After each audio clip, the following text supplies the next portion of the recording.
开始今天的节目，有请1号男嘉宾。Can you feel it? Can you feel it? Some rock says, can you feel it? Some rock says, can you feel it? Some rock says, can you feel it? 孟非老师好，你好，陈明老师好，黄澜老师好，在场的24位女嘉宾大家好。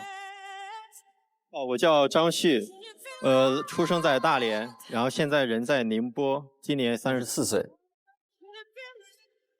来选你的心动女生。男嘉宾在选择心动女生的同时，系统已经为他匹配出了智推女生。当他进入权力反转的时候，我们将公布智推女生参与恋爱选择。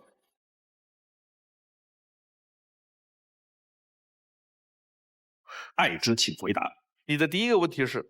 我希望携你一起共赴星辰大海。哇，这什么浪漫的话？文学性这么强的描述吗？那个稍微解释一下。是这样的，因为我平时喜欢旅游，我去过很多地方，但是呢，过去绝大部分的时间，是一个人到处走。当时可能会愣在那里，但是日后回顾起来的话，其实还是蛮遗憾的。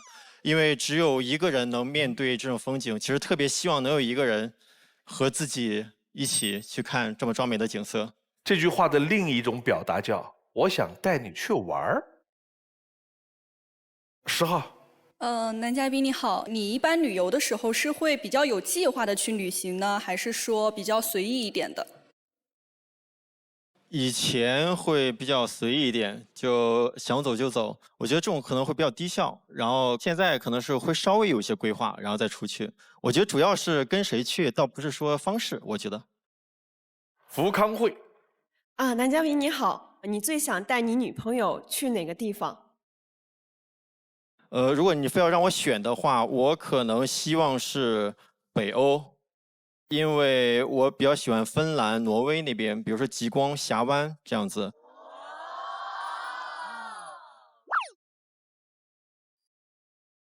我都没去过，谢谢。我暂时也还是留着，准备后面再去。他也没去过。彭瑞，男嘉宾你好，我想请问一下，你就是去过很多地方旅游嘛？经历过很多事情，其中有没有一件你觉得是最糗的事情啊？最糗的，突然一下子让我想的话，可能太多了啊，要想一会儿。就是我想分享一下，我有一次出去旅行，然后当时和朋友们一起在云南的滇池的那个边上有非常多的海鸥嘛，我的朋友们都去拿面包屑去喂那个海鸥。我就很担心海鸥会拉屎嘛，我就一直站在他们那个可能5米开外的地方站了有1个多小时，我看没有人被那个海鸥的鸟屎砸到，我想那么长时间都没有人被海鸥的鸟屎砸到，我往前走走，就是靠近了去喂喂它们，应该没问题啊。我刚走出去3步，就好大的一坨的那个海鸥的屎，啪叽一下全部砸在我的脑门上。我觉得你这个还是蛮幸运的。海鸥也挑人，也挑地方。第2个问题，我不希望你介意我在小区里踢毽子。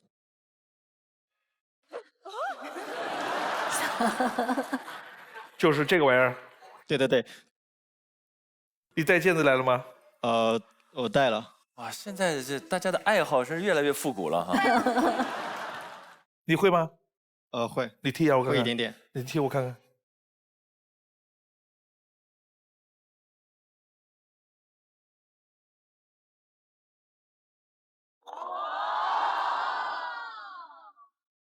哇，这很厉害啊！哦。哇，可以啊。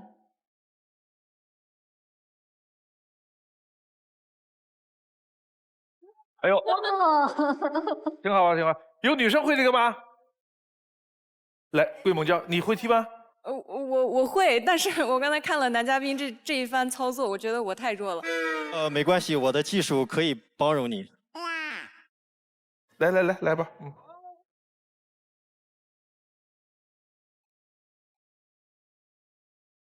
女嘉宾到时候就穿成这样，在你们小区里踢毽子，应该还是一道风景啊！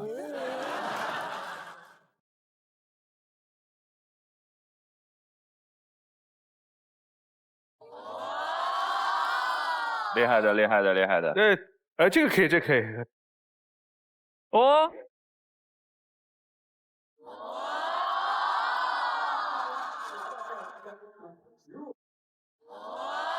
哎，好了，好了，好了，好了。要不陈明老师，我们俩来一下。你是什么踢来踢去的那种吗？我不会。我们这一期节目以游戏为主啊。我先试一下看看。怎么就这样踢啊？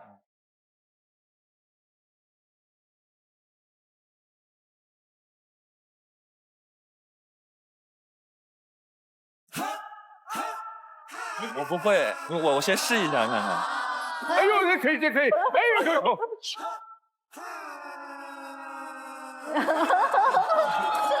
啊，哎，还在呀。可以，不耽误你找对象了啊。3号。男嘉宾你好，平时我工作是比较忙的类型，然后一般要休息的时候，我都是宅在家里面睡觉。那假设你在外面运动，你会拉着我一起去运动吗？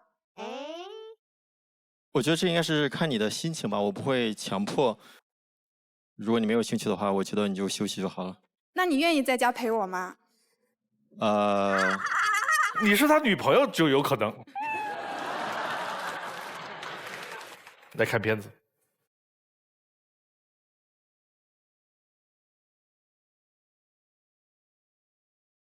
我叫张旭，今年34岁。我的人生有3条准则。一直以来，我都有一颗不服输的心。中学时被学校选中学习舞蹈，那段时间训练的强度常人难以想象。那时候是中学，你可想而知，其实是没有童子功的。但是又为了达到一定的水平，所以对于自己要求非常高，练得比较狠。我记得在一次训练的时候，膝盖骨就碎掉了。当时医生他也不建议我再继续跳舞，但是我还是没有放弃。仅仅用了10个月的时间，就考取多项艺术特长专业证书，进入浙江大学舞蹈团，并以舞蹈《声声花》入围第6届中国舞蹈荷花奖。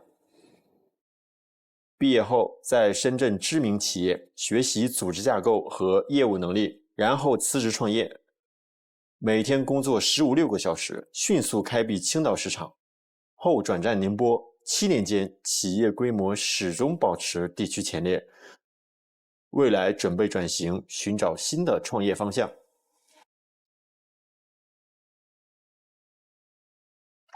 作为一名创业决策者，情绪稳定是我最大的生产力。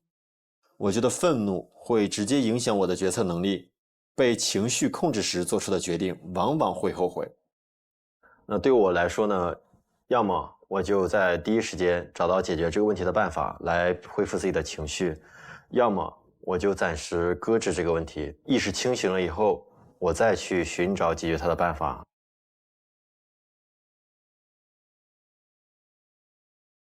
我很害怕对生活丧失热情，所以会像软件一样不断更新自己。小学时我就给自己列了一个人生清单，滑雪、游泳、潜水。在我看来，任何不做计划的努力都是假装很努力而已。我想学习的事情一定会精确设置截止日期。目前我正在学习驾驶飞机。今年我34岁，人生清单上还剩一件大事未定，期待与你解锁惊喜。我们先来说一说人生清单，在你们的人生清单里边有哪些可以给我们分享一下的？3号，男嘉宾，我看到你有在学开飞机是吗？是的。我也有开过，而且我有那个开飞机的那个证书。对，这就是我当时在塞班开那个飞机的那个证件。对，双翼的那个。对对对，双翼。哦。教练和副驾驶2个人都可以操纵，是吧？但是它是起飞，然后到正常行驶还有降落，你都要去自己要去操作的。然后速度也不快，可以把窗户摇下来，还可以拍照片。对对对。你飞的时候，教练员说：“我给你拍视频。”对，没错是。就当时在天空中飞的时候，我就感觉那种一览众山小，而且风景又特别好。然后我想问一下男嘉宾，就是我30岁之前还有一项没有打卡完成，就是跳伞，你敢吗？我特别喜欢极限运动，各种极限运动。那你跳过吗？暂时还没有。好，有机会可以对，有机会可以去一起去尝试一下。谢谢。You jump, I jump。卞秋月，哎，男嘉宾你好，你好那个我有驾驶过那个波音737。1比例的那种模型，就是你吓死我了！我开过波音737。我非常喜欢机械驾驶的那个感觉，但是我作为女孩子而言，可能就力量可能不太够，但我觉得还挺有趣的。以后有机会可以跟你一起，就是真实的去驾驶真的飞机，然后我们一起考个证，然后一个做副驾驶，一个做主驾驶。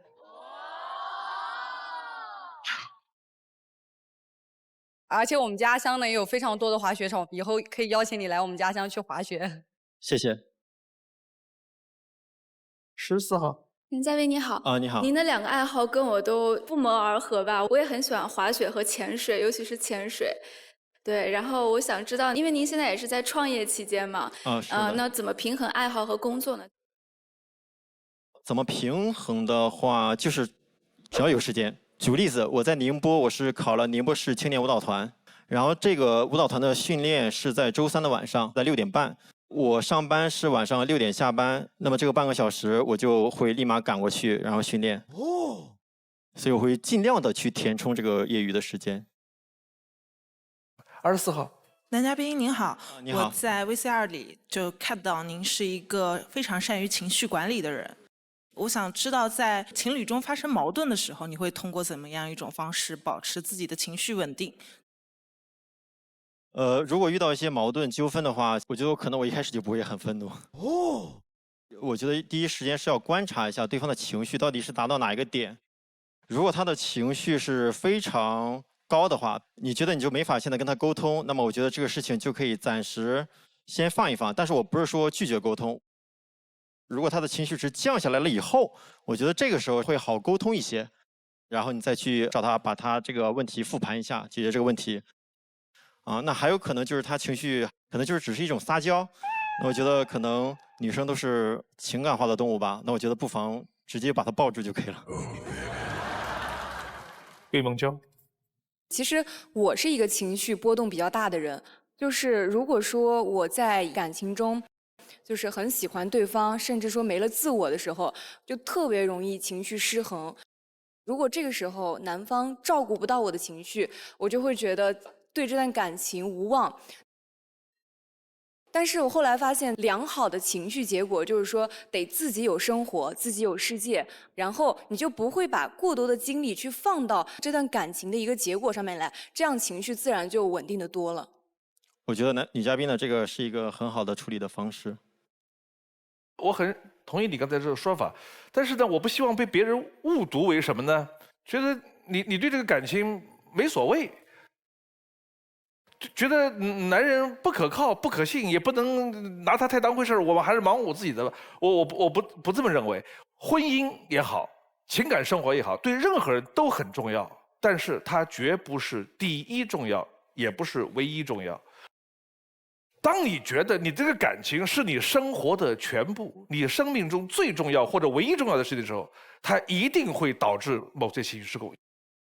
所以我们这个分量，你应该把它放在一个什么样恰当的位置，决定了我们的情感生活当中的情绪的高低，跟这个一定有关系。来看下一照片。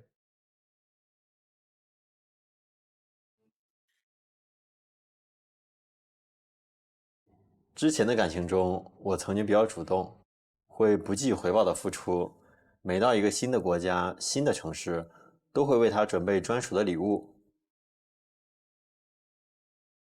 但最后也没能跟他走到一起。现在我明白了，好的感情是需要一拍即合的，应该是先有心动，再有感动。如果没有心动的话，我觉得你做再多的努力也是徒劳的。后来我还遇到过一个很粘人的女生，她会半夜2、3点给我打电话，更喜欢动不动就把分手挂在嘴边。开始我可能还是会不分对错的去尽量挽留，但是次数多了以后，你会发现它其实是对感情账户的一种消耗。最后感情账户透支太多，我们就分手了。工作后到现在，10年间我一直在尝试相亲，但一个人时间久了就很难有心动的感觉。我曾经觉得自己是个非常开放的人，然后包容度比较高，可能更关注的是感觉，但其实见的更多的人或者经历的更多，我觉得最后的标准或者说最后的条件还是慢慢的去一个方向慢慢明确下来。关于理想的另一半，我希望我们性格接近，有默契，一个眼神就能知道对方的想法。我们谈一场势均力敌的爱情，各自有专注的事业，相互独立，分则各自为王，合则天下无双。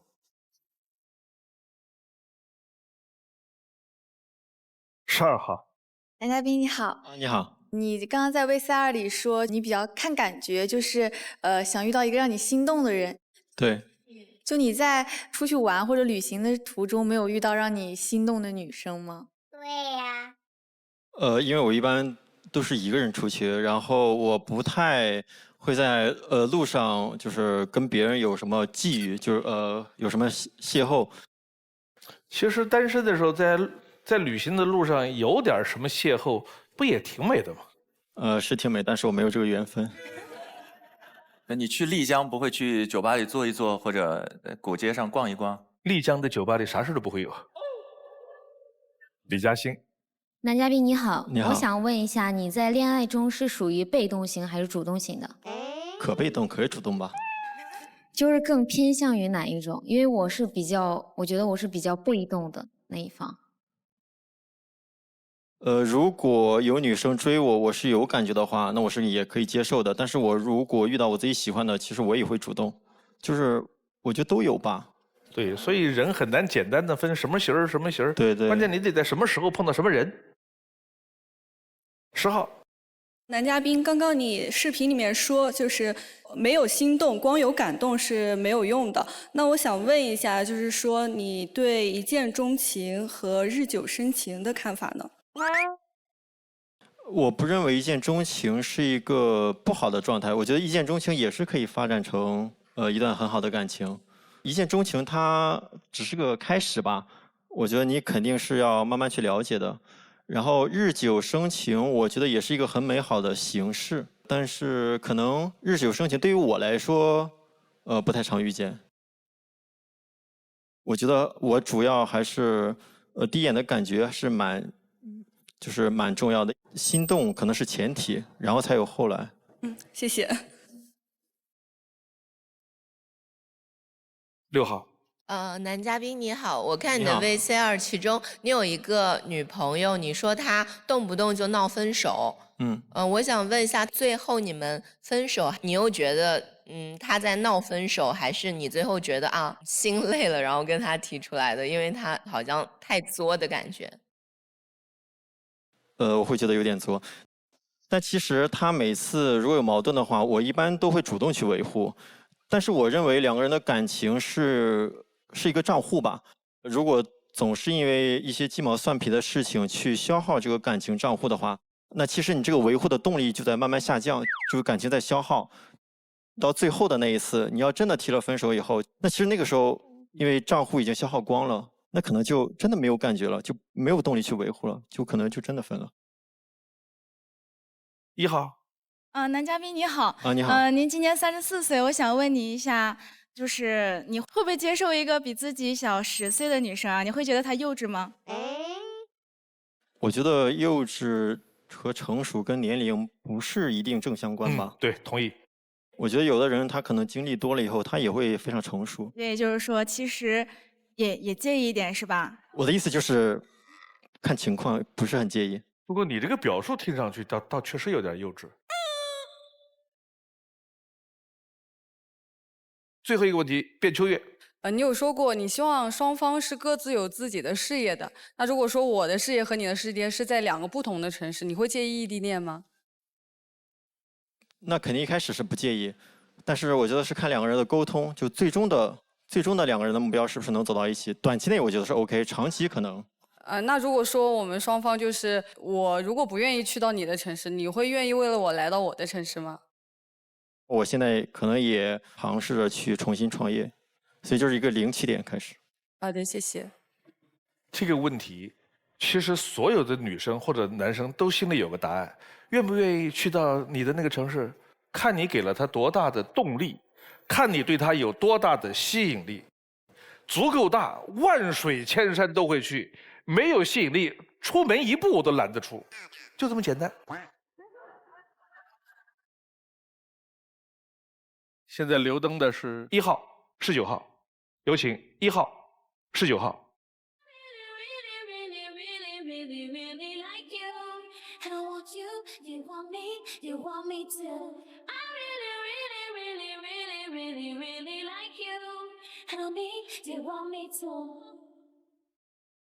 来看一下男生的心动女生是哪一位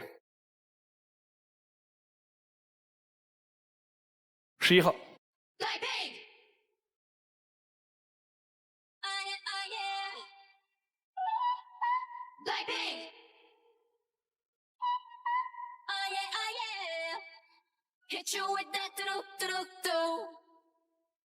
自推女生是张旭的自推女生是花开有时，不负期待。非诚勿扰，马上回来。非诚勿扰，现在继续。自推女生是张旭的自推女生是8号胡雪飞。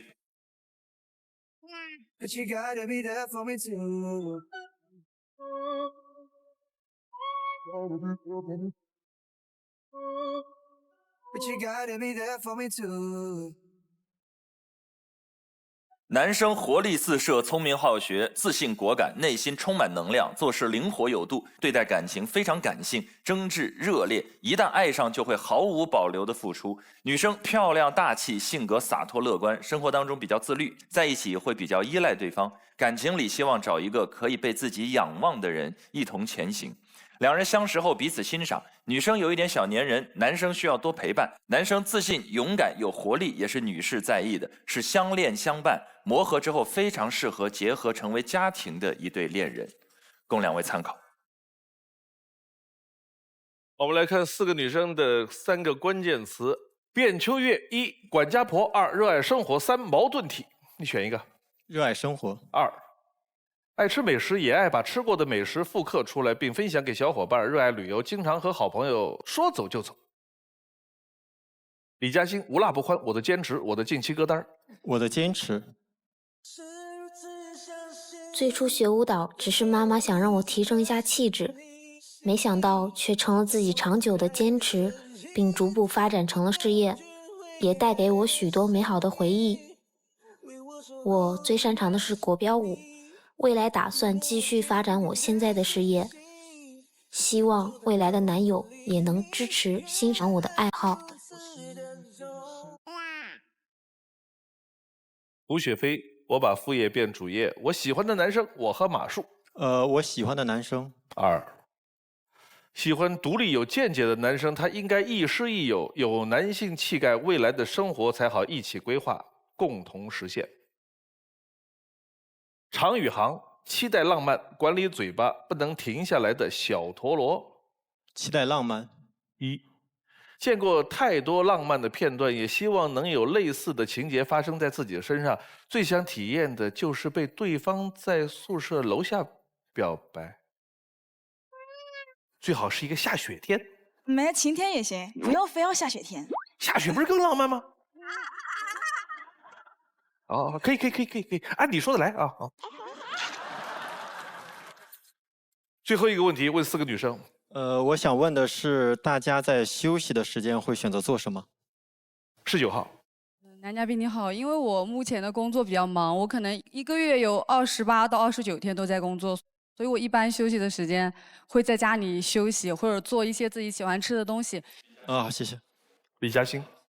如果就是时间稍微长一点，2、3天的时间的话，我会选择一个周边游。如果在家里面的话，我就会去看一些综艺，然后听听歌，打一打游戏。胡雪飞，如果是一个人休息的话，我会选择出去泡澡，就是泡汤泉，出去按摩，不会选择一些去运动，因为我比较懒，也比较宅，或者是一个人去看电影，有时候一天能看3、4场。常宇航，我休息的时候，其实我不是很喜欢休息。我一般休息我都是出去逛街，然后或者是就走步，反正我就不喜欢在家待着。不喜欢休息，逛街不是一种休息吗？逛街算休息吗？不累吗？哦，逛街算工作，他不喜欢躺着，那就我就是不喜欢在家待着，不喜欢躺着。好，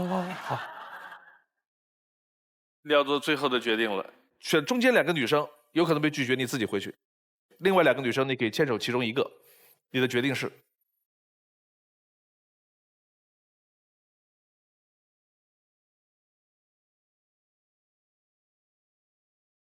我还是想坚持一下心动女生。我一猜就是。来，3位女生请回。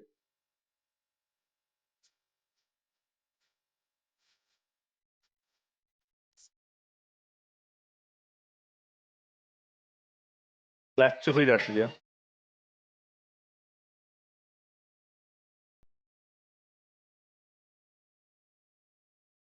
长话短说，因为我是比较看感觉的，所以我希望是说的言简意赅一点。就是我之前是看过几期《非诚勿扰》的，所以我了解到你其实跟我是一样的，有跳舞这个兴趣爱好。然后你刚才问了我一个问题，就是主动还是被动？那我现在可以说，只要我有感觉的，我就会主动。比如说现在。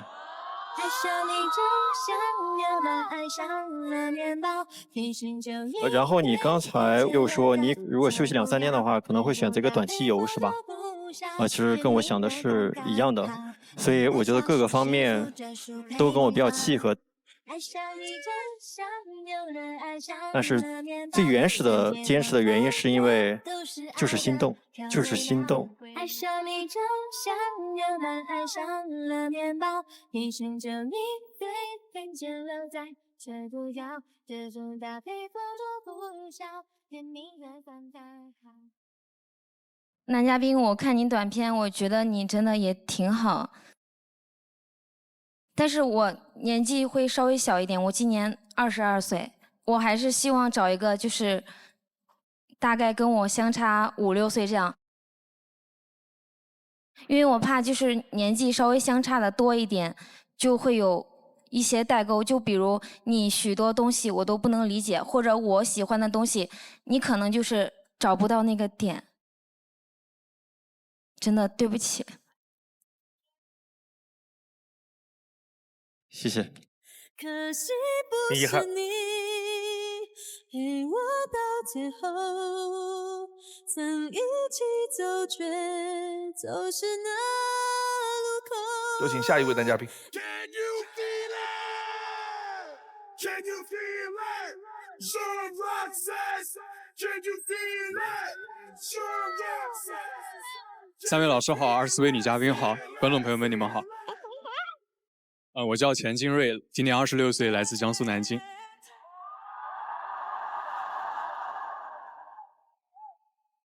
钱静瑞，我们又见面了啊！你们是老相识吗？老熟人。哦，那个今天和穆爷爷已经不是第一次见面了，上一次我们见面的时候还是在上一次的时候。上一次见面是您来新西兰参加新西兰专场节目录制的时候，我去过2次新西兰，对，应该是18年的3月份还是4月份的那一场，对，我们曾经有过一面之缘。没想到这么多年过去了，穆爷爷也没有多少年，我还健在，继续在为大家服务。来，选你的心动女生。男嘉宾在选择心动女生的同时，系统已经为他匹配出了智推女生。当他进入权力反转的时候，我们将公布智推女生参与恋爱选择。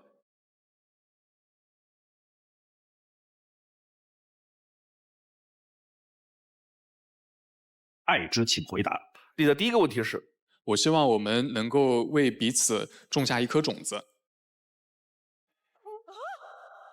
种在什么位置？心里。说到这个，其实有点好笑，就是我的兴趣爱好可能有点偏老龄化，就是我比较喜欢种花种草。这有什么老龄化的？我在家种菜，现在天天没。昨天下大雨，把我吓回去，就跑到楼下看看我的菜，还好受。那么大的暴雨都没把它浇着。这个图上是我们家的那个杨梅树，对，每年大概这个杨梅可好吃了，哇，可好吃。对，杨这么大颗。刚才是辣椒，对，刚刚那个是我自己种的辣椒，是从辣椒种子慢慢发出来的。哦，这是什么花？一丢丢大看不见。这个是蓝莓。哦，蓝莓。哦，蓝莓特别好，尤其是对眼睛特别好的保护作用。哎，孟老师要不要改种一下蓝莓？还是菜吧。哎，你们有女生喜欢种花花草草的有没有？3号。男嘉宾你好，我是特别喜欢种花花草草的人，像绿萝啊、仙人掌啊，还有吊兰这种。但是我是种什么死什么，所以我想知道种吊兰和那种绿萝啊，还有仙人掌有什么讲究吗？这种东西？仙人掌都能被它弄死，不容易的。这个真的。像仙人球的话，浇水千万不能浇得太多。是，对，然后像其他植物的话，偶尔也要晒晒太阳，然后定期要给一些肥，这样的话它会长势比较好。好的。24号。刚才我看到男嘉宾上面的这些图片，他种的我发现都是一些果树之类的，你是比较喜欢吃？对，我有果树，其实也有一些花花草草，比方说我在家里面有种薄荷。好容易说了一个薄荷，也是薄荷可以拌凉拌菜，也可以泡茶。对，觉得实用性比较强吧。第2个问题。我不希望在争吵过后你拒绝和我复盘。就是我提到复盘这个主要是因为我希望，如果我们之间有一些问题，我们可以去正视它，去解决它，而不是选择去回避它。因为我觉得这样的话，可能这些问题在不远的将来还会再次爆发，会再次影响到我们的感情。所以我希望能把这些问题给解决在萌芽阶段，这样更利于我们感情的发展。李嘉欣。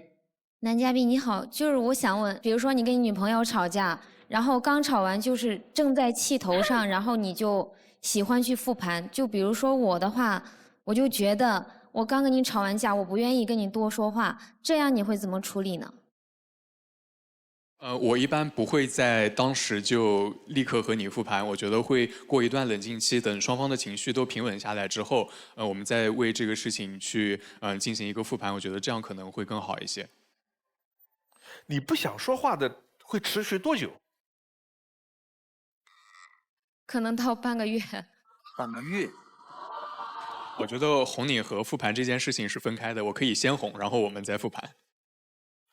然后哄好了之后再复盘，一复盘呢，他火又上来了，又需要反应。胡雪飞。男嘉宾，就是我有一个比较好奇，就是你觉得复盘和翻旧账有什么区别啊？复盘是解决当下的问题，翻旧账是解决以前没有解决过的问题。可是你说的是吵架后，就是这个架已经吵完了，当下问题解决完了，又倒回来说，我觉得跟翻旧账好像没有什么区别呀。我去复盘的原因是希望我们的感情能够继续走下去，而不是去纠结谁对谁错。所以我觉得可能这个翻旧账的它的这个背后的逻辑可能是去指责某一方犯了某些错误，但我不会这样做。我觉得更多是去解决问题。其实翻旧账是更情绪向的，复盘是理性向的。复盘本身是个围棋的名词。但是我给男生的一个建议就是，有的女生是适合跟你共同复盘，有的是你默默复盘，你不要当她面复。这个关键，因为对于很多女生来讲，有的问题解决是最重要的，但对于很多另外一类型女生来讲，遗忘是最重要的。好，谢谢老师。我觉得复盘有一个核心的点，就是什么是成功的复盘？就是如果说我们是带着对错论来复盘的话，那就不会有什么好结果。争吵第2遍。对，就是争吵。如果就是说大家都放弃对和错，如果大家只是说是能够平等的、好好的交流啊，把自己的感受说出来，我觉得那就是一个很好的复盘。对的。来，我们看男嘉宾第一条片子。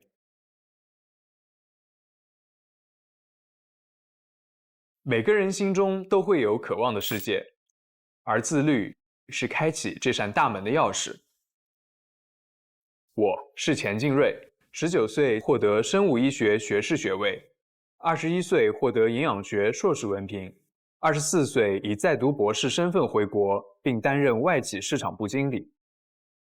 面对压力，健身是我调节心情的方式。6年来，保证每周6天的训练。体脂率从24%降到了9%。比起训练，更重要的是科学饮食。作为一名营养学专业人士，我会集中制作好1周的营养餐，科学进食。我会均衡调整各类营养素，例如脂肪、碳水还有蛋白质摄入的比例，来保持胰岛素水平的相对平稳，从而实现高效的身材管理。留学期间，我自驾游历了46个国家。我目睹过挪威曲折深邃的峡湾，也征服过格鲁吉亚巍峨的群山。我在撒哈拉仰望星空，也曾驻足留尼旺的沙滩。丰富的旅行经历让我见识到了不同地理环境所塑造的多元文化。旅途中所写的游记被多个国家旅游局收录，我也成为了多家图库的签约摄影师。一个人的旅途虽然充满惊喜，但缺少浪漫。希望未来的旅途有你的陪伴。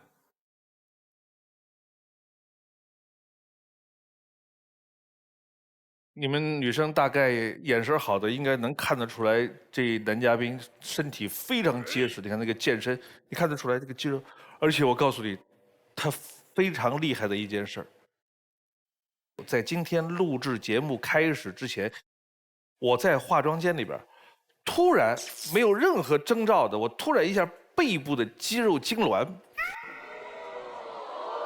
躺下来也疼，坐着那也疼，站着也疼，就是完全不能动的那个样子。他从楼上爬下来，怎么会？谁？怎么回事？我们主持人在这坐在这就不能动了，就一点都不能动。他说：“哦，没事没事啊。”他让你站起来，在门框那边，让我的是左手吧。左手拉着门框高一点的这个位置，用力拉着它，然后身体转，身体蹲一点点下来，身体扭往那边转，就是这样，15秒一次，一共3次就好了，要不然我根本就没法站在这个地方。厉害厉害！加微信啊，咱们加个微信啊，谢谢孟。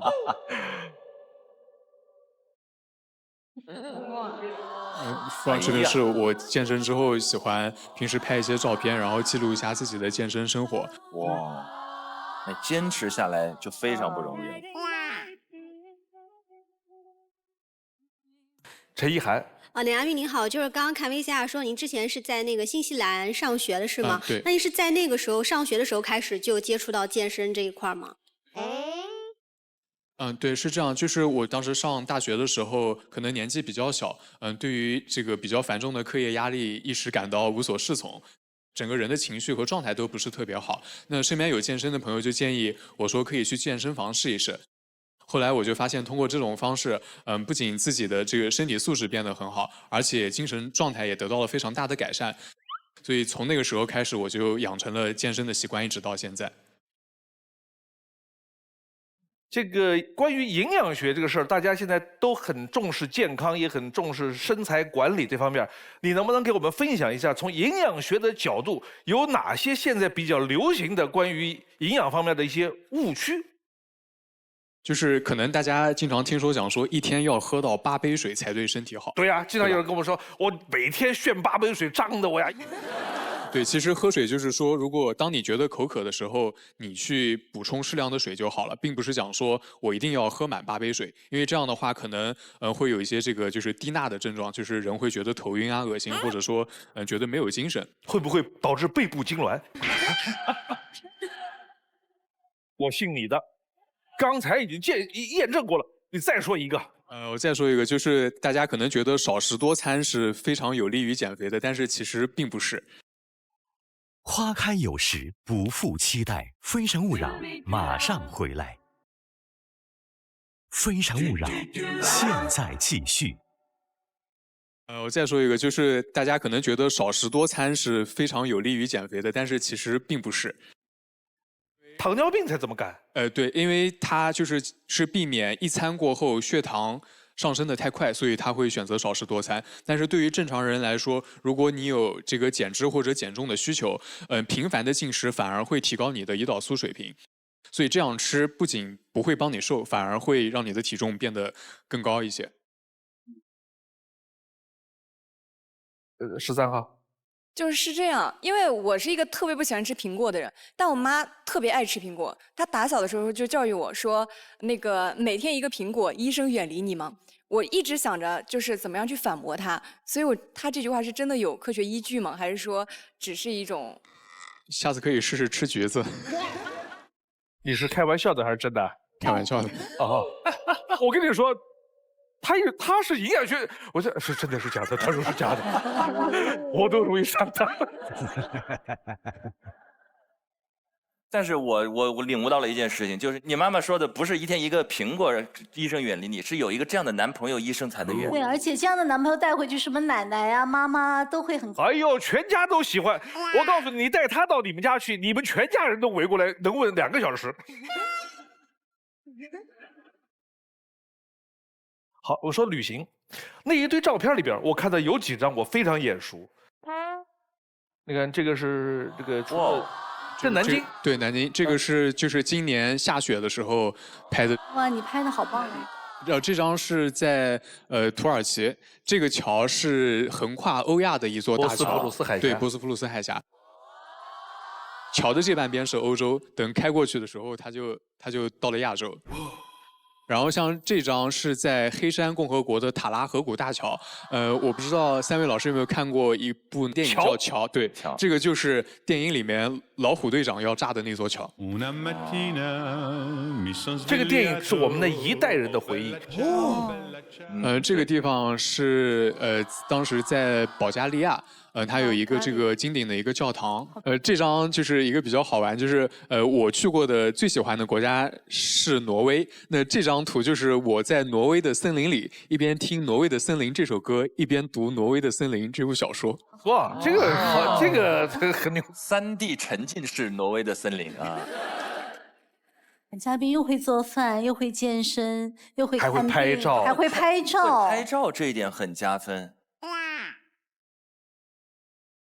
看下一条辩论。只有经历几段感情，才能明确自己想要什么样的伴侣。留学时认识了我的第一个女朋友，她对我说的最多的话就是：“你不这么做，就不是我的男朋友。”帮我充话费。充话费？充话费又不难，要不我教教你吧？你不帮我充，就不是我男朋友。我教你吧。我现在有点事儿，我要先去一下银行，等会儿和你说。不行，挂完电话就不是我男朋友了。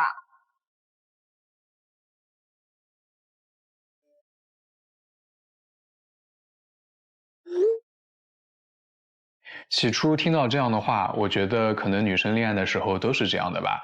也许只有按照她要求的去做，才代表我真正爱她，所以我也会尽量的去满足她的要求。这样的话说过太多次，我也没办法再做她的男朋友了。暂时无法接通。我觉得恋爱中尊重对方的习惯很重要。我也因为这一点和前女友有过误会。有一次我们出去吃饭，我也是想表达一下对她的好，就自己偷偷把单买了。她发现之后反而不开心了。事后我跟她复盘这件事情，她说以前出来约会都是 AA 制，这次我没有跟她商量就做了决定，没有尊重她的习惯。后来虽然因为异地我们分开了，但她的独立让我很欣赏。我是一个愿意花时间去付出的人，你有爱吃的我会去学，也会在路过奶茶店的时候给你带一杯爱喝的奶茶，让你知道我时时刻刻都在想着你。我也希望你愿意在我身上付出时间，欣赏我的爱好。我们因为爱而付出，也因付出而更加相爱。哇，啊，走，哇，谢谢。哎，这是哎呦，有好长时间没有看到爆灯了。来，22号。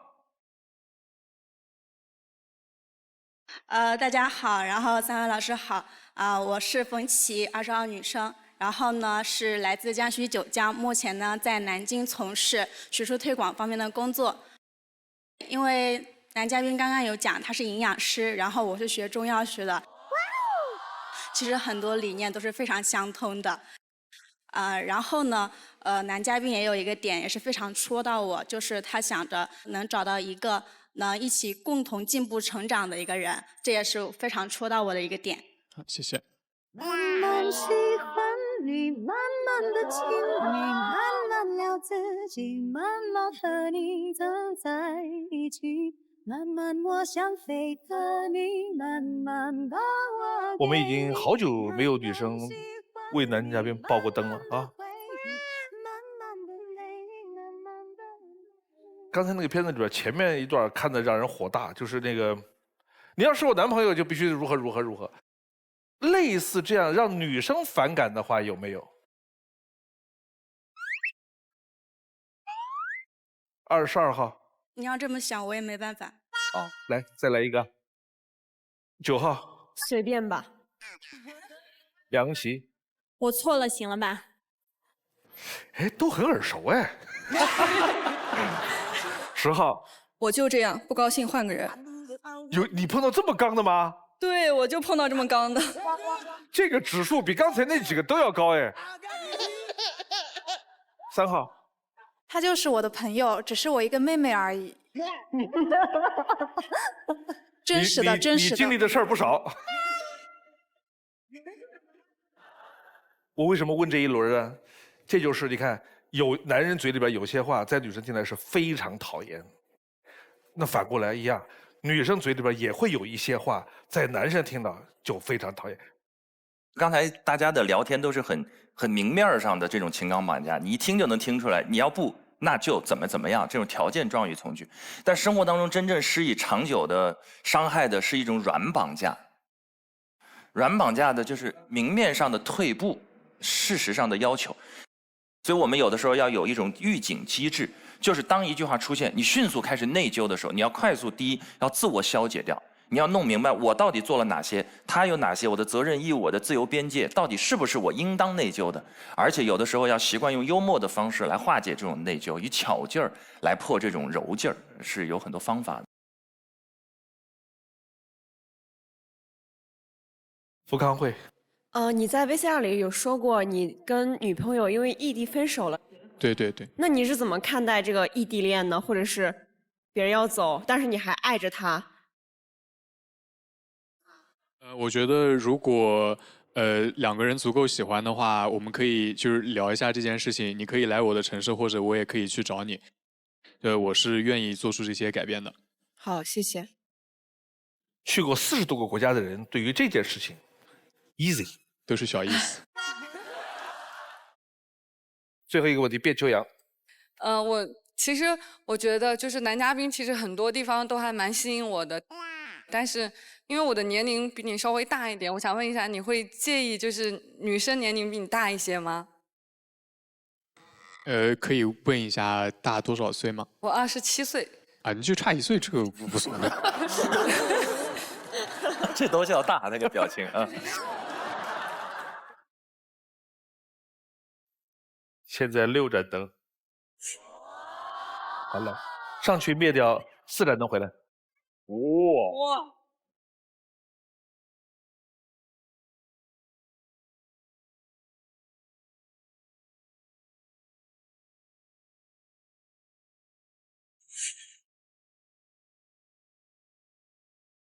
不好意思。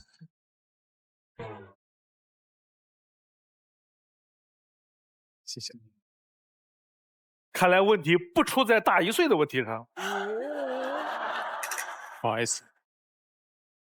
哦，不好意思。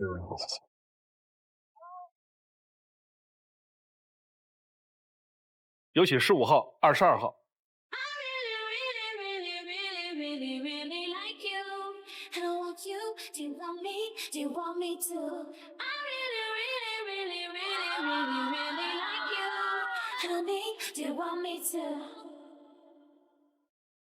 看男生的心动女生是哪一位？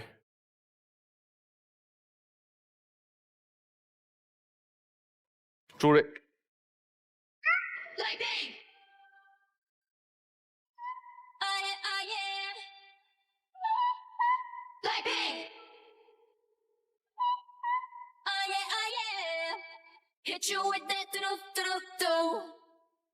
智推女生是钱金瑞的智推女生是12号刘云杰。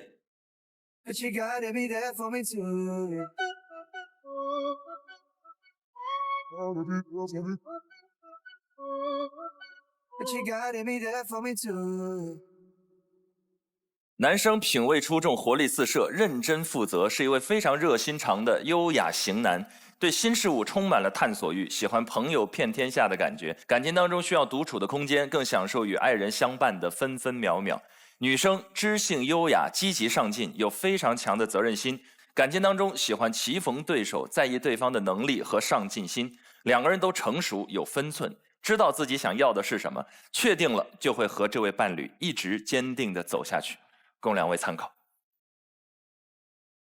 我们来看4个女生的基本资料。冯琦1最高级的浪漫，2哄人小技巧，3那个他。最高级的浪漫。1分享欲是最高级的浪漫，事事有回应，件件有着落，是一个人靠谱的表现。希望未来的他是一个既浪漫又靠谱的人。很好，而且就是这个男孩啊，既浪漫又靠谱。朱瑞，我的小可爱，城市一键切换，航旅纵横热力图。航旅纵横。哎，这个对他来说挺重要的。哇哦！密集在东南沿海地区和中部地区。刘云杰，我的爱情观最幸福的是我的世界。我选最幸福的事。2休息的时候不是在吃，就是在去吃饭的路上，能吃到自己期盼已久的美食，是一件既幸福又放松的事情。杨琦，婚后的禁忌，希望你会做什么？3饮食爱好。饮食爱好。无辣不欢，很爱吃辣，但是又不太能吃辣。心情好的时候会喝2杯。而且他心情好的时候会喝2杯，一般是心情不好的时候喝2杯啊。我但凡有个理由都喝2杯，好不好都喝2杯。最后一个问题问4个女生。我想问一下，你们会不会做饭？会，而且家常小菜做得很不错，还会煲汤。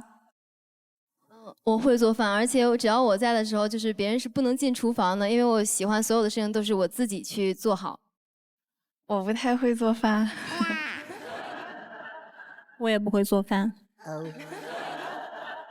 就男嘉宾是喜欢做饭，也喜欢不好说，因为他自己做的很好，就有2种可能，也有可能希望女生在餐饮上独有造诣，但也有可能是你最好不会做，我来搞定。哎，我全部来安排好营养。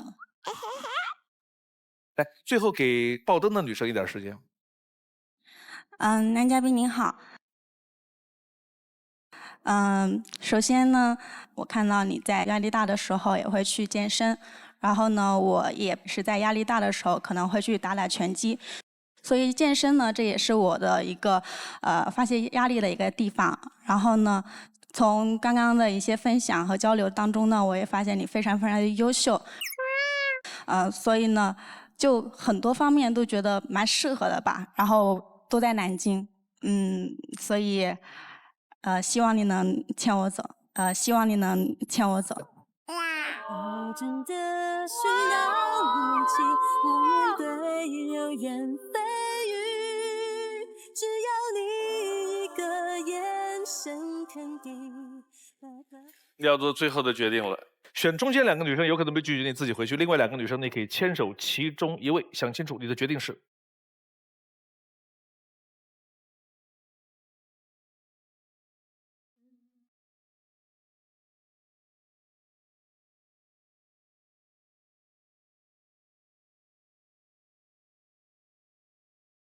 我想选15号的女生，15号的女生。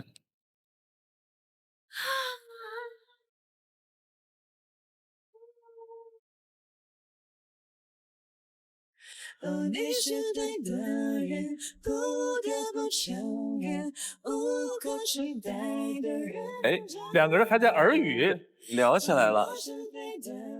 哦啊，他说我能不能抱他下去？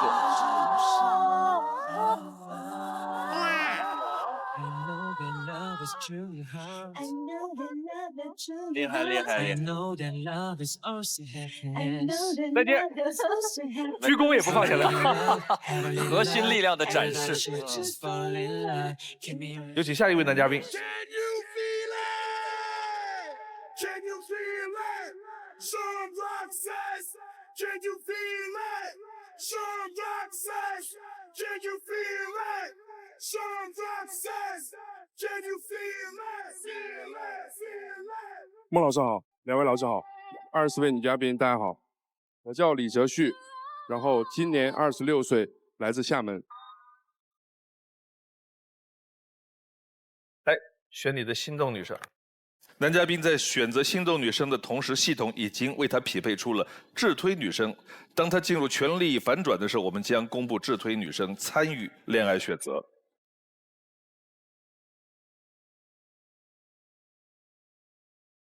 爱之请回答。你的第一个问题是：我希望，我的另一半吵架后先不要告诉我原因。哎，这个有点小特别啊，为什么呢？ 因为我是一个比较注重细节的人，然后呢，我会观察在恋爱当中另一半的细节，比如说我们2个吵架，不一定因为的是感情，也有可能他在生活当中啊，然后遇到的人和事儿，包括就是让他情绪不开心啊这种，然后我也会去注意他的这个言行和情绪，对，这样。哦，简单的说，就是他觉得他能猜得出来。福康会。 男嘉宾你好。你好。那你不知道原因，那你会来哄我吗？哄过之后，你会跟我沟通吗？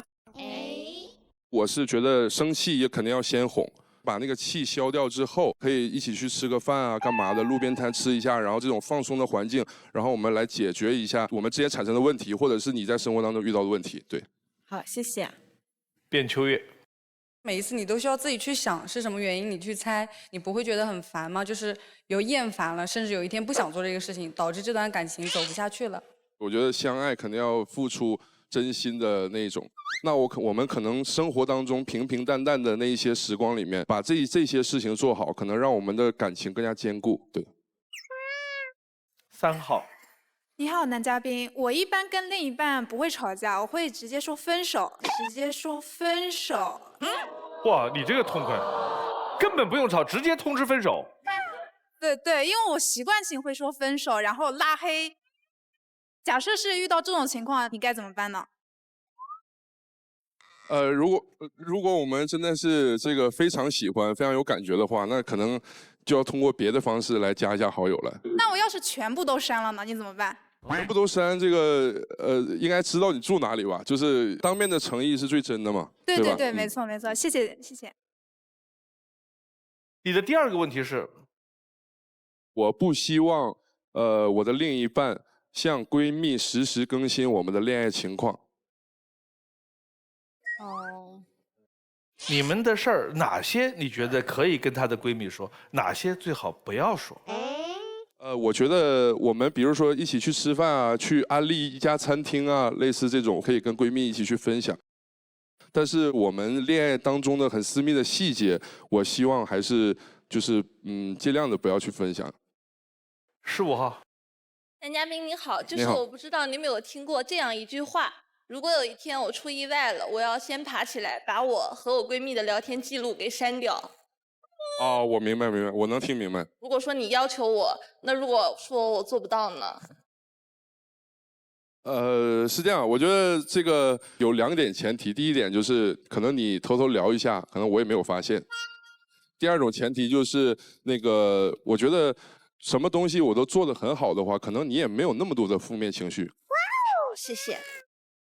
你的意思是你不喜欢你的女朋友跟闺蜜说一些你们2个之间吵架的事儿，或者是比较负面的情绪，然后也很不喜欢闺蜜听了那些事情之后再添油加醋啊。对对对。但是这你心里要稍稍调整一点，就是女生也没有那么在意闺蜜在那种情况下说的话。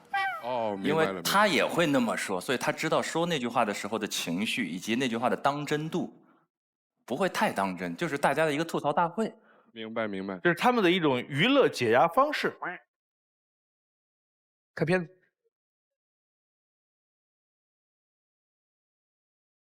篮球打得特别好的人有2种，一种去打比赛了，一种去做教练了。但我与他们不一样，我是教练的头。谁打我头？没事吧，李哲旭？你小子故意的吧？我叫李哲旭，26岁，东北汉子，是个热爱阳光的人，心里的阳光和此刻的阳光。我是一个情绪比较稳定、积极乐观的人，也希望能给别人带来阳光。咋不开心了呢？有什么不开心的事儿，大家说出来开心开心呗。在能力范围之内，我希望让身边的朋友都过得舒服点，哪怕自己受点委屈都没什么。这就说到借钱的事儿了，别人只是借钱，但我还有借钱后续服务。有一次我朋友遇到点急事，急需一笔钱，我除了借钱给他，还会帮他规划生活还有工作，甚至还把他介绍我原来的公司去，这样才能摆脱没钱的状态。不过到最后他也没还，气死我了。别看我现在很阳光，其实我从小是在一个比较缺爱的环境长大，一直跟着妈妈。为了让妈妈开心，季雨成是我在妈妈这儿的名字。我最好的朋友就是我的妈妈，从我上高中的时候就鼓励她重新去追求自己的幸福，她找到自己的幸福就是我最大的幸福。我有一点点分离焦虑，比如我们聊天，如果对方突然没有回复了，我就会发很多消息问对方去哪儿，会想很多答案。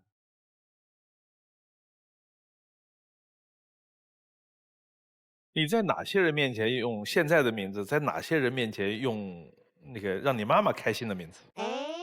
花开有时，不负期待。非诚勿扰，马上回来。非诚勿扰，现在继续。我再说一个，就是大家可能觉得少食多餐是非常有利于减肥的，但是其实并不是。糖尿病才这么干？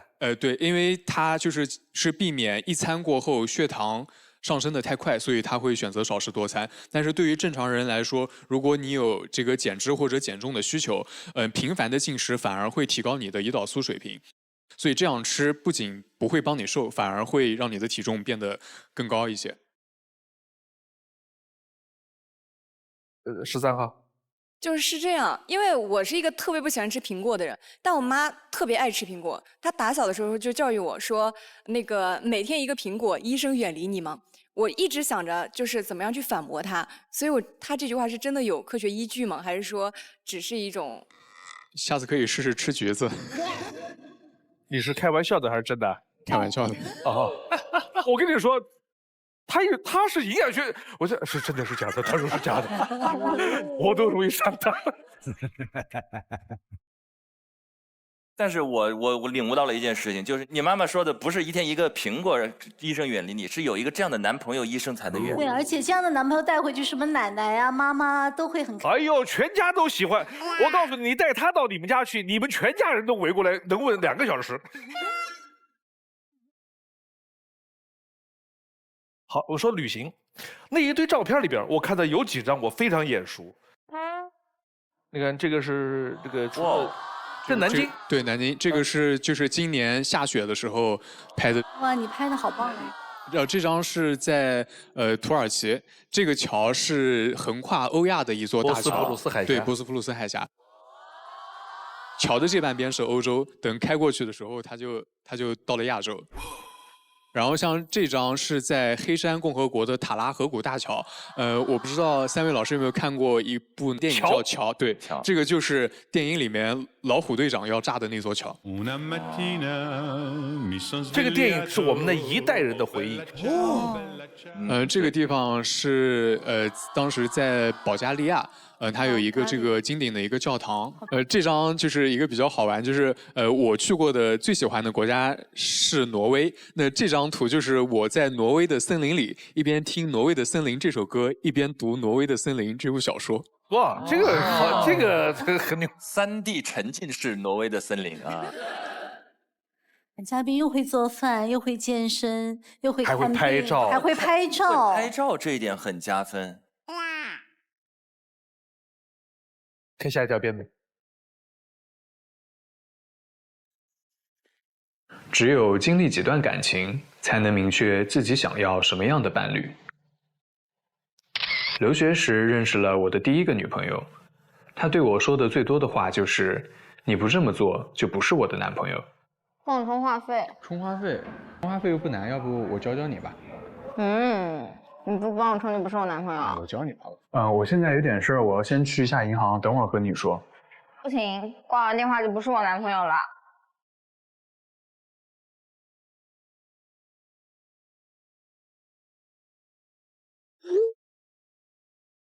起初听到这样的话，我觉得可能女生恋爱的时候都是这样的吧。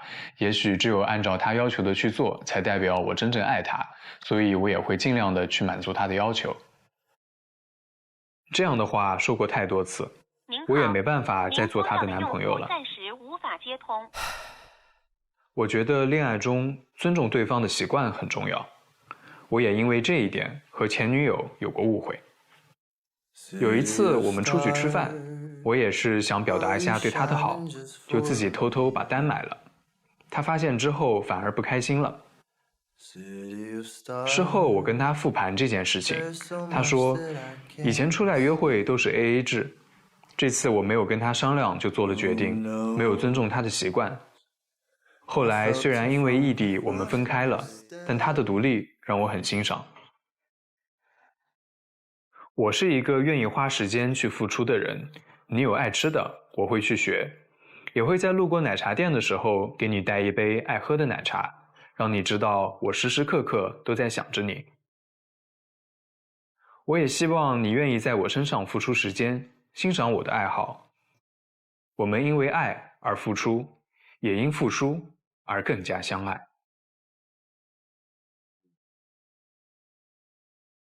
哇！啊？走！哇！谢谢。哎呀，这是哎呦，有好长时间没有看到爆灯了。来，22号。大家好，然后3位老师好，我是冯琦，22女生，然后呢是来自江西九江，目前呢在南京从事学术推广方面的工作。因为男嘉宾刚刚有讲他是营养师，然后我是学中药学的，其实很多理念都是非常相通的。然后呢，男嘉宾也有一个点也是非常戳到我，就是他想着能找到一个能一起共同进步成长的一个人，这也是非常戳到我的一个点。好，谢谢。慢慢喜欢你，慢慢的亲你，慢慢聊自己，慢慢和你走在一起，慢慢我想飞的你，慢慢把我们已经好久没有女生为男嘉宾爆过灯了啊！刚才那个片子里边前面一段看得让人火大，就是那个你要是我男朋友就必须如何如何如何，类似这样让女生反感的话有没有？22号。你要这么想，我也没办法。好，来再来一个。9号。随便吧。梁琦。我错了，行了吧？哎，都很耳熟哎。10号。我就这样，不高兴换个人。你碰到这么刚的吗？对，我就碰到这么刚的。这个指数比刚才那几个都要高哎。3号。她就是我的朋友，只是我一个妹妹而已。真实的，真实的。你经历的事儿不少。我为什么问这一轮呢？这就是你看，有男人嘴里边有些话，在女生听来是非常讨厌。那反过来一样，女生嘴里边也会有一些话，在男生听到就非常讨厌。刚才大家的聊天都是很明面上的这种情感绑架，你一听就能听出来，你要不那就怎么样，这种条件状语从句。但生活当中真正施以长久的伤害的是一种软绑架。软绑架的就是明面上的退步，事实上的要求。所以我们有的时候要有一种预警机制，就是当一句话出现，你迅速开始内疚的时候，你要快速第一要自我消解掉，你要弄明白我到底做了哪些，他有哪些，我的责任义务，我的自由边界到底是不是我应当内疚的。而且有的时候要习惯用幽默的方式来化解这种内疚，以巧劲儿来破这种柔劲儿，是有很多方法的。福康会。你在 VCR 里有说过，你跟女朋友因为异地分手了。对对对。那你是怎么看待这个异地恋呢？或者是别人要走，但是你还爱着他？我觉得如果2个人足够喜欢的话，我们可以就是聊一下这件事情。你可以来我的城市，或者我也可以去找你。我是愿意做出这些改变的。好，谢谢。去过40多个国家的人，对于这件事情 ，easy 都是小意思。最后一个问题，卞秋阳。其实我觉得就是男嘉宾，其实很多地方都还蛮吸引我的，但是因为我的年龄比你稍微大一点，我想问一下，你会介意就是女生年龄比你大一些吗？可以问一下大多少岁吗？我27岁。啊，你就差1岁，这个无所谓。这都叫大，那个表情啊。现在6盏灯，好了，上去灭掉4盏灯回来。哇！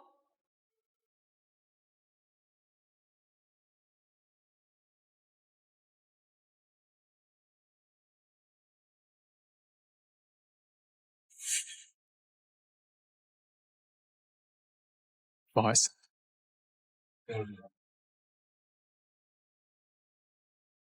谢谢。看来问题不出在大1岁的问题上。不好意思。哦。不好意思。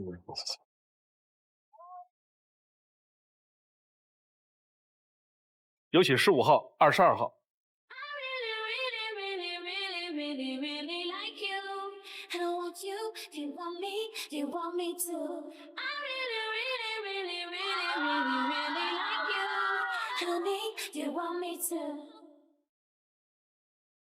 看男生的心动女生是哪一位？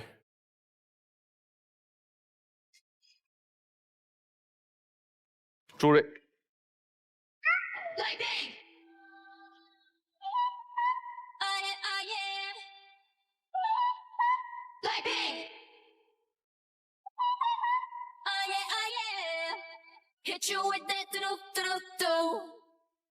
自推女生是钱金瑞的自推女生是12号刘云杰。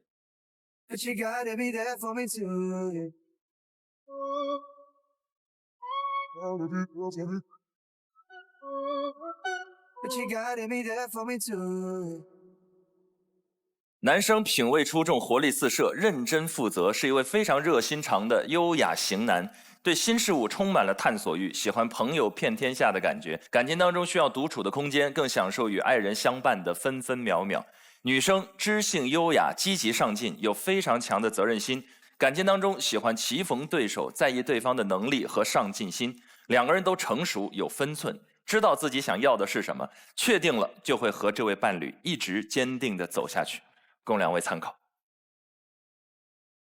我们来看4个女生的基本资料。冯琦1最高级的浪漫，2哄人小技巧，3那个他。最高级的浪漫。1分享欲是最高级的浪漫，事事有回应，件件有着落，是一个人靠谱的表现。希望未来的他是一个既浪漫又靠谱的人。很好，而且就是这个男孩啊，既浪漫又靠谱。朱瑞，我的小可爱，城市一键切换，航旅纵横热力图。航旅纵横，哎，这个对他来说挺重要的。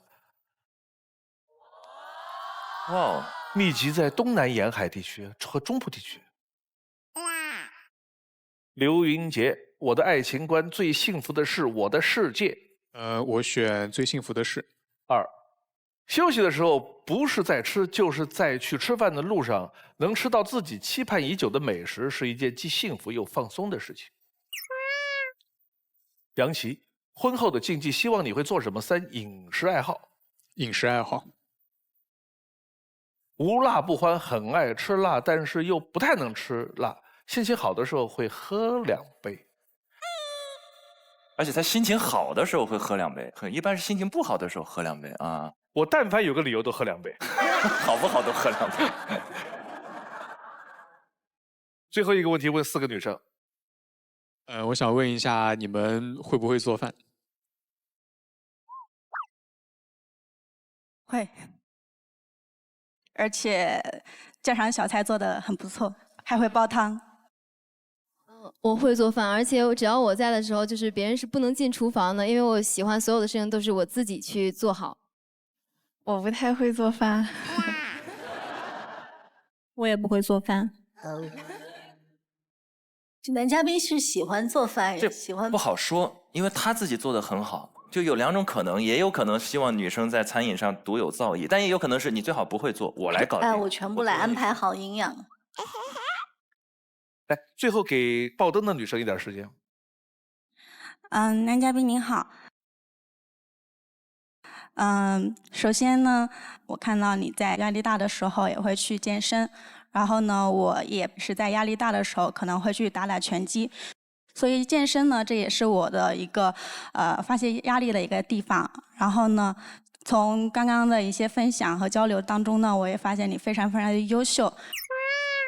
所以呢，就很多方面都觉得蛮适合的吧。然后都在南京，所以希望你能牵我走，希望你能牵我走。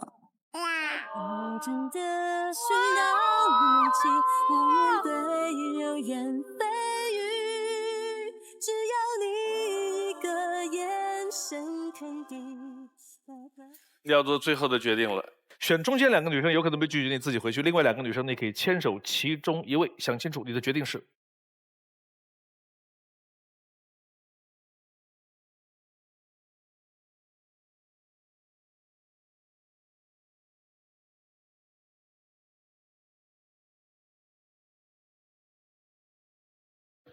我想选15号的女生，15号的女生。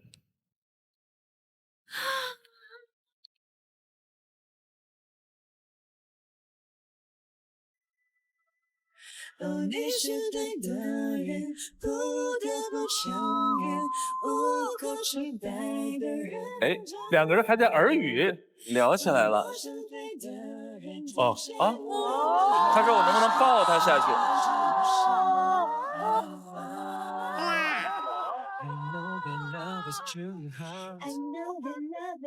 厉害厉害厉害！再见，鞠躬也不放下来。核心力量的展示。有请下一位男嘉宾。Can you feel it? Some rock says, can you feel it? Some rock says, can you feel it? Some rock says, can you feel it? Feel it, feel it. 孟老师好，2位老师好，24位女嘉宾大家好，我叫李哲旭，然后今年26岁，来自厦门。来，选你的心动女生。男嘉宾在选择心动女生的同时，系统已经为他匹配出了智推女生。当他进入权力反转的时候，我们将公布智推女生参与恋爱选择。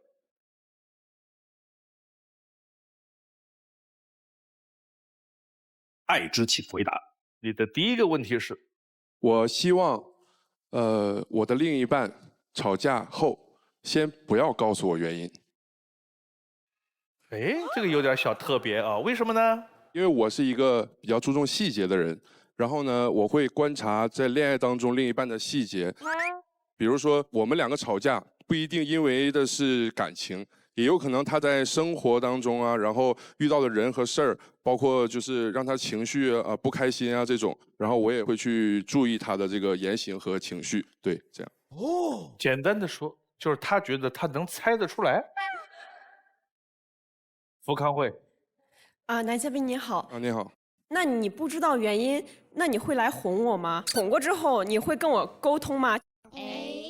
我是觉得生气也肯定要先哄，把那个气消掉之后，可以一起去吃个饭啊，干嘛的，路边摊吃一下，然后这种放松的环境，然后我们来解决一下我们之间产生的问题，或者是你在生活当中遇到的问题。对。好，谢谢。卞秋月。每一次你都需要自己去想是什么原因，你去猜，你不会觉得很烦吗？就是有厌烦了，甚至有一天不想做这个事情，导致这段感情走不下去了。我觉得相爱肯定要付出真心的那种。那我们可能生活当中平平淡淡的那一些时光里面，把这些事情做好，可能让我们的感情更加坚固。对。3号。你好，男嘉宾。我一般跟另一半不会吵架，我会直接说分手，直接说分手。哇，你这个痛快，根本不用吵，直接通知分手。对，因为我习惯性会说分手，然后拉黑。假设是遇到这种情况，你该怎么办呢？如果我们真的是这个非常喜欢、非常有感觉的话，那可能就要通过别的方式来加一下好友了。那我要是全部都删了呢？你怎么办？全部都删，这个应该知道你住哪里吧？就是当面的诚意是最真的嘛，对吧？对，没错，谢谢。你的第二个问题是，我不希望我的另一半向闺蜜实时更新我们的恋爱情况。哦。你们的事儿哪些你觉得可以跟她的闺蜜说，哪些最好不要说？我觉得我们比如说一起去吃饭啊，去安利一家餐厅啊，类似这种可以跟闺蜜一起去分享。但是我们恋爱当中的很私密的细节，我希望还是就是尽量的不要去分享。15号。男嘉宾你好，就是你好我不知道你有没有听过这样一句话：如果有一天我出意外了，我要先爬起来把我和我闺蜜的聊天记录给删掉。哦，我明白，我能听明白。如果说你要求我，那如果说我做不到呢？是这样，我觉得这个有2点前提。第一点就是可能你偷偷聊一下，可能我也没有发现。第二种前提就是那个，我觉得什么东西我都做得很好的话，可能你也没有那么多的负面情绪。谢谢。你的意思是你不喜欢你的女朋友跟闺蜜说一些你们两个之间吵架的事儿，或者是比较负面的情绪，然后也很不喜欢闺蜜听了那些事情之后再添油加醋啊。对。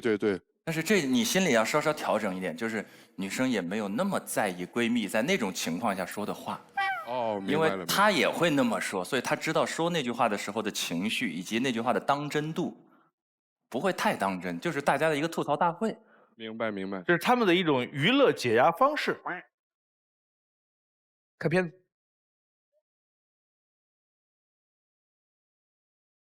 篮球打得特别好的人有2种，一种去打比赛了，一种去做教练了。但我与他们不一样，我是教练的头。谁打我头？没事吧，李哲旭？你小子故意的吧？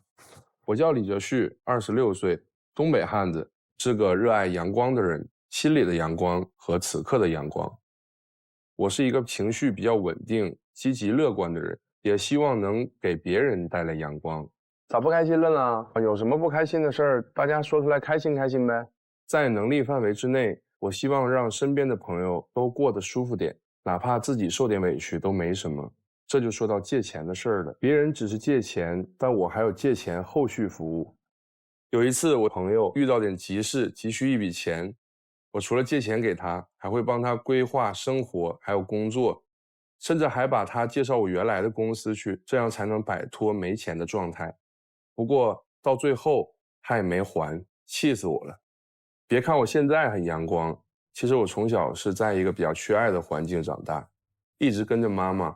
为了让妈妈开心，季雨成是我在妈妈这儿的名字。我最好的朋友就是我的妈妈。从我上高中的时候就鼓励她重新去追求自己的幸福，她找到自己的幸福就是我最大的幸福。我有一点点分离焦虑，比如我们聊天，如果对方突然没有回复了，我就会发很多消息问对方去哪儿，会想很多答案。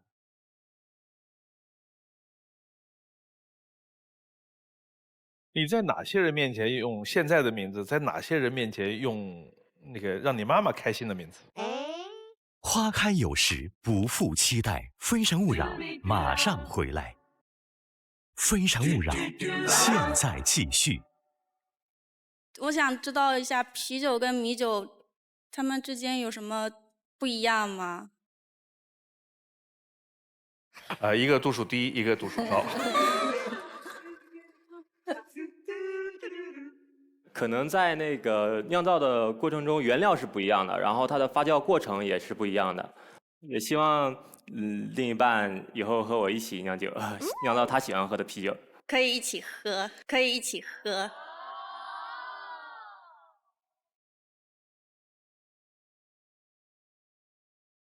卞秋月，就是我会酿各种酒，什么蓝莓酒、杨梅酒、青梅酒。你是酿还是泡？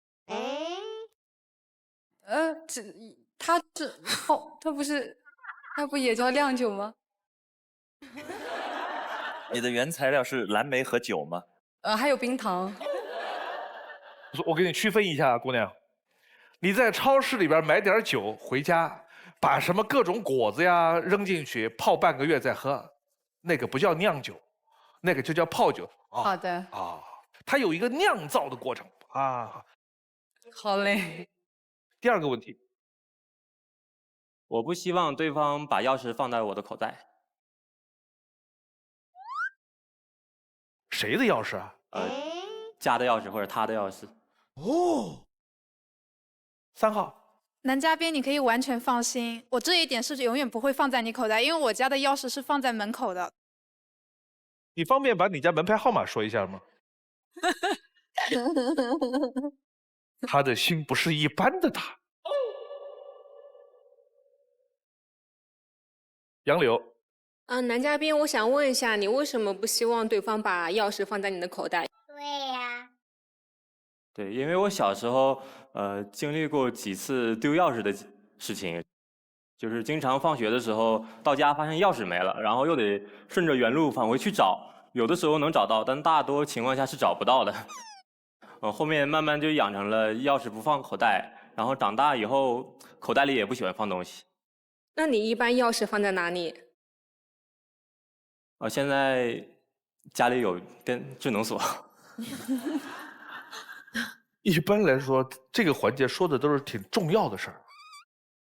看来这事对他真重要。你丢过多少钥匙啊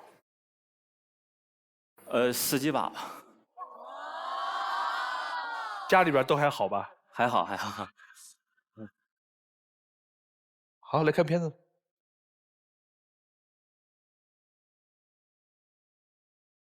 根据近年来数据显示，我国每年发生心脏性猝死约为54.4万例，平均每分钟就会发生1例。但在生活中掌握心肺复苏技能并能快速实施急救的人少之又少。我是张卓，护理专业毕业，现在是南京一家医疗公司的产品专员。主要工作内容就是给医学院的学生做急救模拟的培训。手臂伸直，有很多医学生的理论知识很好，但他们缺乏实际操作经验。通过模拟人的练习，学生们能掌握更牢固的实操技巧。5到6厘米。老师也能传授更准确的急救知识。为了工作上有更好的专业度，也为了身边人的健康，我去年考取了 CPR 心肺复苏急救证。现在急救越来越被重视，也成为了学生需要学习的知识。工作之余，我最大的爱好是跑步。刚开始是陪着朋友跑，渐渐的自己也爱上了跑步。在一些跑友的影响下，变成了鞋控。戴上耳机，让我更沉浸在自己的世界中。从一开始的1公里到5公里，再到现在的10公里。每周5天，无论严寒酷暑，我都会坚持跑2小时。我非常享受跑步时和自己对话的感觉，也让我从生活的琐碎中解放，有充足的时间思考当下的生活。也因为跑步，我戒了烟，生活变得更自律。我时常在想，如果有一天我流落荒岛，我一定会带2样东西：耳机和跑鞋。人生也是一场马拉松，每个人奔跑的路线都不同，看到的和经过的风景都不一样。在以后的人生中，希望有人和我一起跑下去。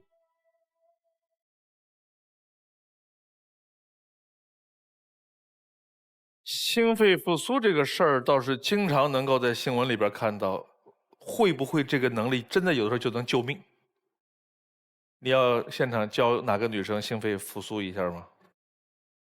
可以啊，因为我平常就是负责各大医院的医学生他们培训考试模拟用的教具，比如说急救考试会用到心肺复苏模拟人。你带了一个是吧？对，我有带道具。对，有没有哪个女嘉宾说不要我来？哎，22号举手了。不是，我说我想来试试那个。你想跟他还是跟他？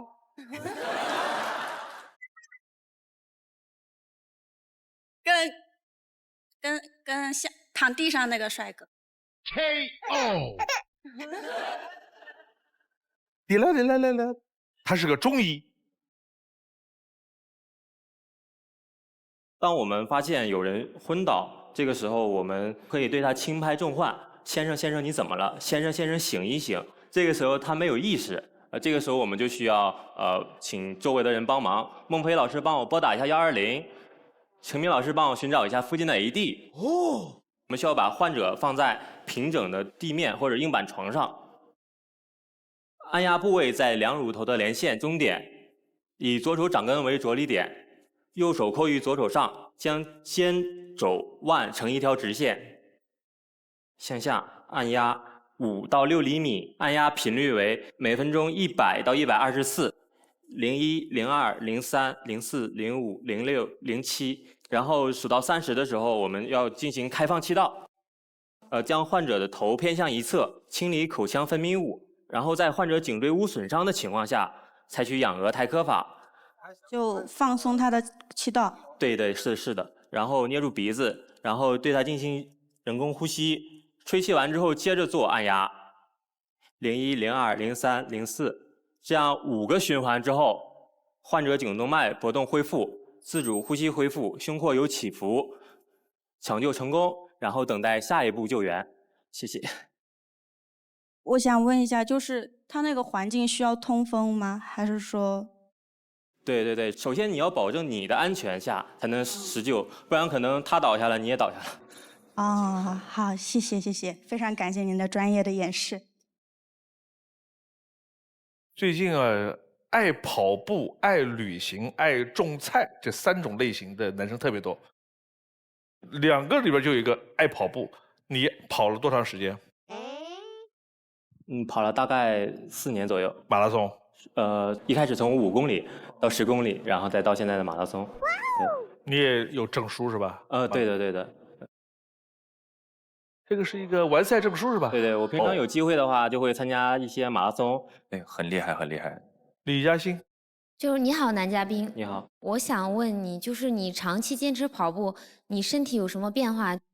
你觉得有哪些带来的就是有益？首先，我生活变得更自律。可能8点的时候大家都刚起床，我可能已经跑完步在吃早饭了。然后之前是有吸烟的习惯，然后跑步我觉得抽烟会很喘，然后就把烟戒了。再就是跑步的时候可以让我放空自己，就是忘掉生活中那些琐碎的事儿，可以更加专注于与自己的对话。对，这是我的改变。杨圆圆，男嘉宾你好，我想借一本书的名字问你一个问题，就是当你在跑步的时候，你在想什么？我跑步的时候，有的时候会放空自己，有的时候会想想工作上的事儿，还有的时候也会听一些音乐或者是播客之类的。对。你说如果到一个岛上去，只让带2样东西，就是跑鞋和耳机。对的，对的。你说的到岛上是多长时间？是一辈子呢，还是1个礼拜呢，还是1个月呢？多久我都会带这2样。对。那来，同样的问题问到女生，上一个岛上去生活，没别人啊，就是你啊，只能带2样东西，你们会带什么？24号。如果是我的话，我会带帐篷和肥皂，不然只能住什么山洞啊，里面说不定还会有什么蛇啊、虫啊。然后肥皂可以洗头、洗脸、洗全身啊。也是要洗澡的，对吧？对。10号。我觉得我会带一些救生的药包，还有一个就是我会带上男朋友。有了男朋友什么都有了，至少有人陪你说说话吧。那孟老师带什么？我刚才为什么问他多长时间呢？一辈子和1个月、半个月还是不一样的。那我们就说半个月好了。半个月那可以要带本厚点的书。2样东西是带个帐篷，我也得有地儿睡啊。下一条片子，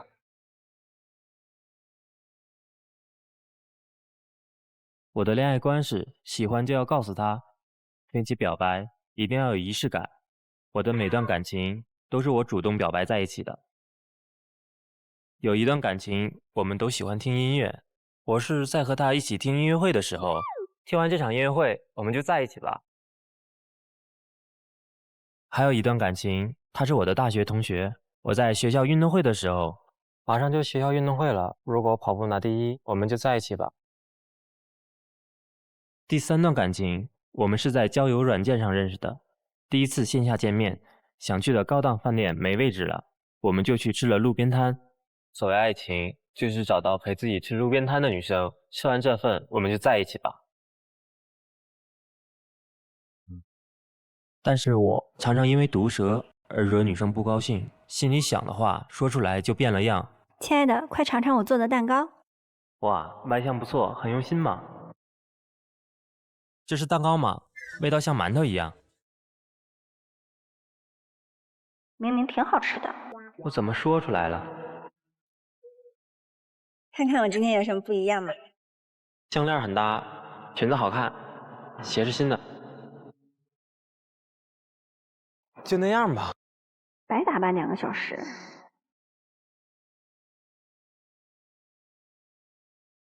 你说昨天晚上回我消息那么晚，是不是想分手？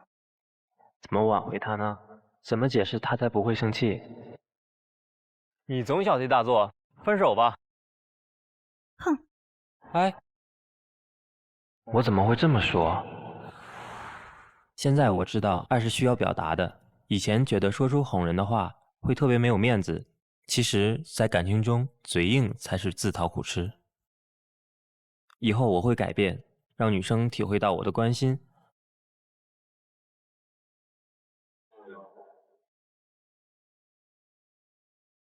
你现在还嘴硬了吗？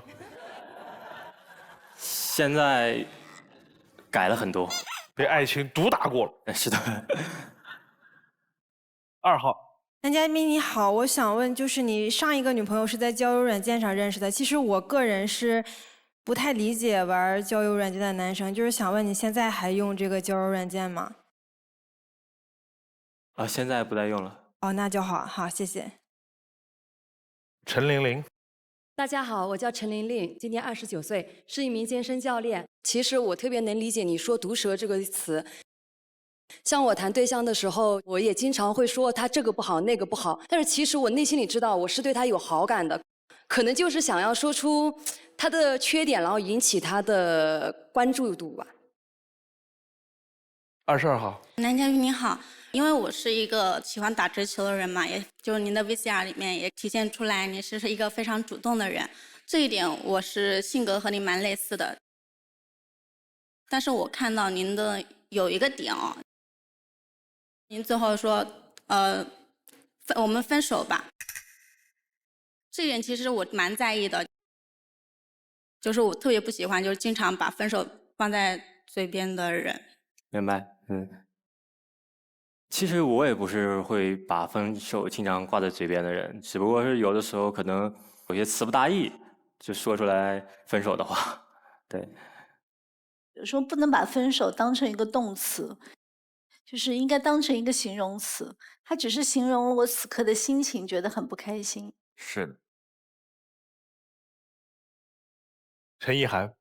男嘉宾就是我是灭灯了，因为就是你的有一个女朋友是给你做了一块蛋糕，其实你心里是特别想称赞的，但是你说出来的就是其实真的那个话还挺伤人的。我不知道您当时是出于什么样的一个想法或者一个状态，就是这样说出来了。当时可能就是属于跟他沟通的时候可能会有一些问题，我觉得就想以一种特殊的方式来跟他交流，我觉得可能会好一点，或者是俏皮一点这种。就是其实我是建议男嘉宾以后就是把自己心里真实的想法说出来，就是想称赞就称赞出来。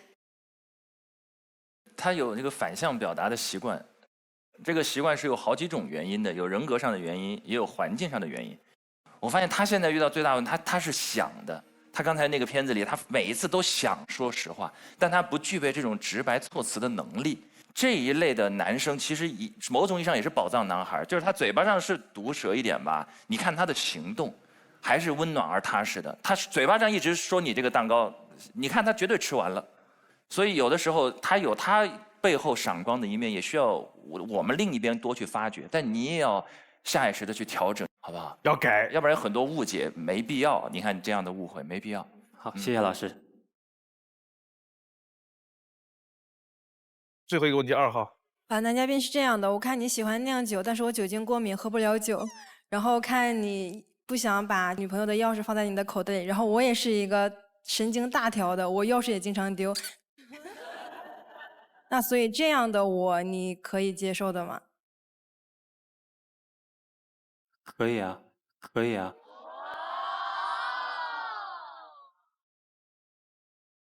我觉得有些事情是可以沟通，或者是慢慢一起去改变的。好的，好的，谢谢。上去灭掉一盏灯回来。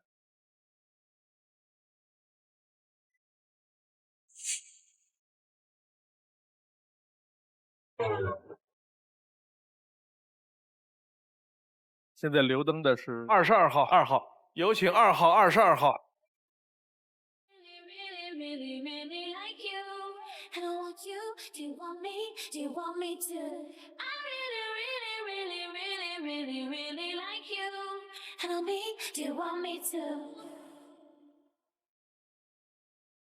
男嘉宾的心动女生是哪一位？看大屏。18号。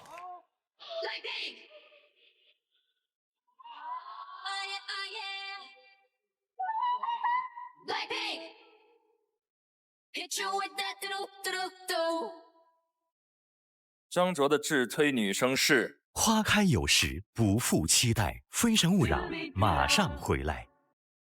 非诚勿扰，现在继续。张卓的自推女生是卞秋阳。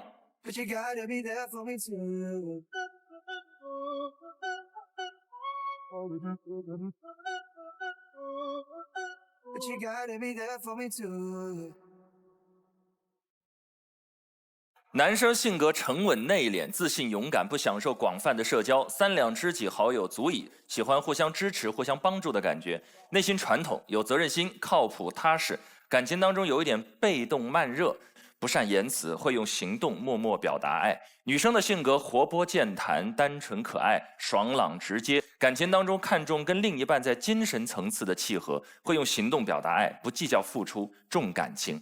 2个人都是比较简单纯粹的人，不喜欢复杂，喜欢平和安定的生活，是一对既亲密相处起来又轻松自在的恋人。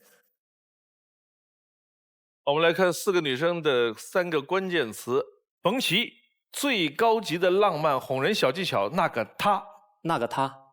3，希望他成熟稳重、孝顺父母，遇到问题时不要逃避，要有担当。杨柳，希望你我的心中孤独的爱好。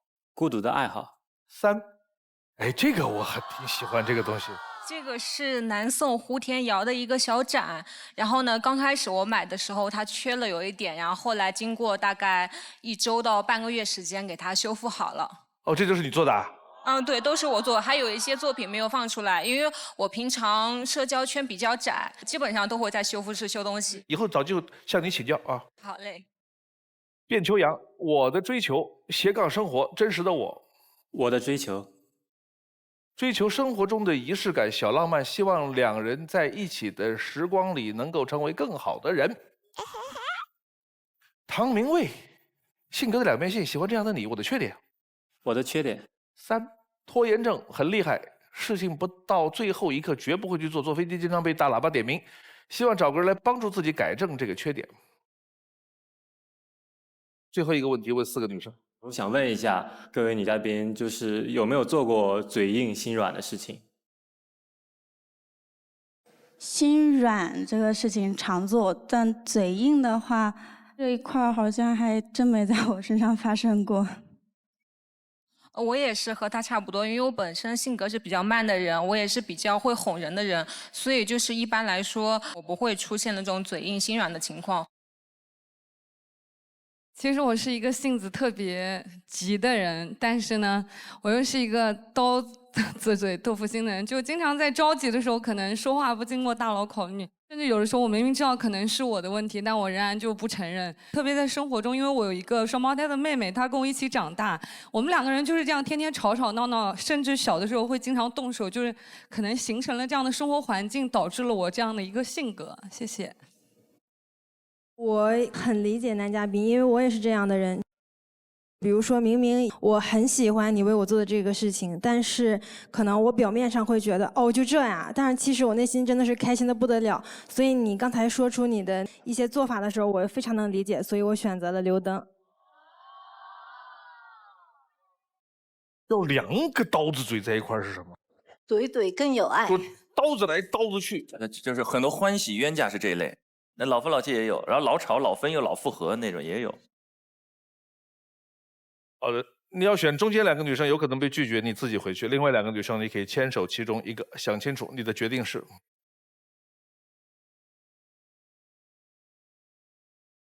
花开有时，不负期待。非诚勿扰，马上回来。非诚勿扰，现在继续。好的。你要选中间2个女生，有可能被拒绝，你自己回去；另外2个女生，你可以牵手其中一个，想清楚你的决定是。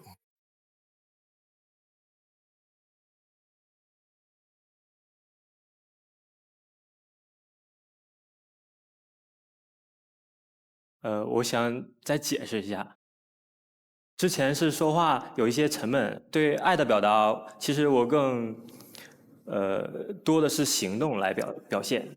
然后希望你行动吧。对，希望后面家里可以安一个电子锁。1、2、3，接着哇4、5、6，抬起头，去划着我们4分到月球，让双脚去腾空，让我们去感受那无忧的真空，把月色纯真的感动。谢谢收看今天的《非诚勿扰》，下期同一时间再见。